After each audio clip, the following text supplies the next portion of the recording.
ಅಧ್ಯಾಯ 108.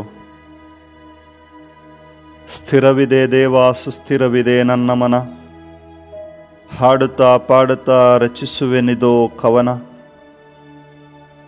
ಚೇತನಗೊಳ್ಳು ಮನವೇ ಚೇತನಗೊಳ್ಳು, ಎಚ್ಚರಗೊಳ್ಳಲಿ ವೀಣೆ ತಂಬೂರಿಗಳು, ನಾನೆಬ್ಬಿಸುವನು ಬೆಳಗಿನ ಜಾವವನು. ನಿನ್ನ ಸ್ತುತಿಸುವೆನು ಪ್ರಭು ಜನಾಂಗಗಳ ಮುಂದೆ, ಸಂಕೀರ್ತಿಸುವೆನು ನಿನ್ನನ್ನು ರಾಷ್ಟ್ರಗಳ ಮಧ್ಯೆ. ಮೀರಿದ ನಿನ್ನ ಅಚಲ ಪ್ರೀತಿ ಗಗನಮಂಡಲವನು,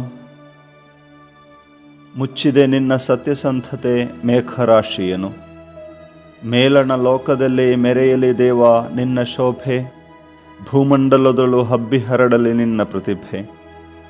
ನಿನಗೆ ಪ್ರಿಯರಾದ ನಮ್ಮ ಮೊರೆಯನಾಲಿಸು, ನಿನ್ನ ಭುಜಬಲದಿಂದ ನಮ್ಮನ್ನು ಜಯಗೊಳಿಸು.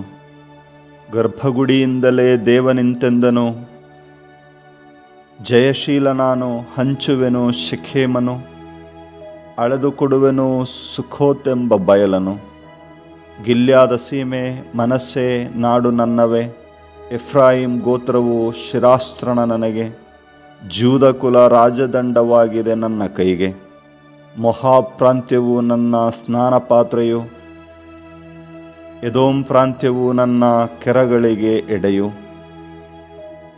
ನನ್ನ ಗೆಲುವೆನೆಂದಿತೆ ಫಿಲಿಸ್ಟಿಯ ಪ್ರಾಂತ್ಯವು, ಕೋಟೆ ನಗರಕ್ಕೆ ನನ್ನನ್ನು ಕರೆದೊಯ್ಯುವರಾರು, ಎದೋಮ್ ಪ್ರಾಂತ್ಯಕ್ಕೆ ನನ್ನ ಕೊಂಡೊಯ್ಯುವರಾರು.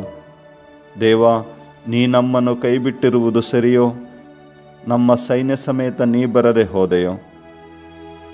ಶತ್ರು ವಿರುದ್ಧ ಸಹಾಯ ಮಾಡಯ್ಯ, ಮಾನವನ ನೆರವು ನಮಗೆ ಬರಡಯ್ಯ. ನಮ್ಮ ಪರ ದೇವನಿರಲು ಹೆಣಗುವೆವು ಶೂರರಾಗಿ, ವೈರಿಗಳನ್ನು ತುಳಿದು ಬಿಡುವನು ಆತ ಖರೆಯಾಗಿ.